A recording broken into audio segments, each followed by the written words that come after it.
بات جماعت اسلامی کی نہیں ہے، بات آپ کی آخرت کی ہے، بات آپ کے اس سوال کی ہے جب قیامت کے دن آپ سے پوچھا جائے گا کہ اسلامی جمعیت طلبہ سے محبت بھی کرتے تھے، پیار بھی کرتے تھے، نعرے بھی لگا لیتے تھے، بوڑھے بھی ہو جاتے تھے تو ترانہ جب بجتا تھا تو اسی زمانے میں کھو جاتے تھے، لیکن اس کے بعد کیا کیا تم نے؟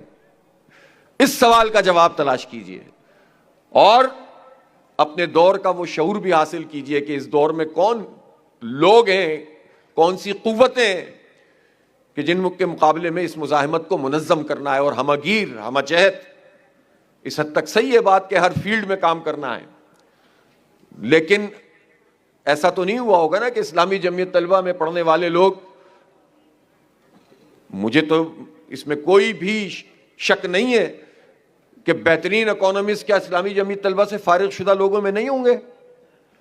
کیا بہترین انجینئرز نہیں ہیں؟ کیا بہترین ڈاکٹرز نہیں ہیں؟ لیکن وہ کہاں ہیں؟ کہاں کھو گئے ہیں وہ؟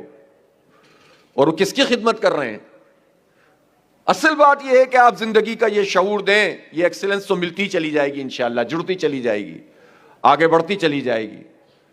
اس لیے میں آپ لوگوں سے بس یہی درخواست کرنا چاہتا ہوں، احباب جمعیت سے، کہ ہمارے پاکستان کے حالات میں بھی اور بین الاقوامی تناظر میں بھی اب اس بات کی ضرورت ہے کہ جو شعور ہمیں اقامت دین کا تصور ہمیں ملا ہے، اس تصور کو اختیار کرتے ہوئے اپنی زندگی کا اوڑھنا بچھونا اس کو بنائیں، اس کو ترجیح بنائیے، سارے کاموں کو اس کے ساتھ ایسوسیٹ کیجئے۔ ہم کیریئر کو ترجیح بناتے ہیں اور تحریک کو اس کے ساتھ ایسوسیٹ کرتے ہیں، کیسے کام چلے گا؟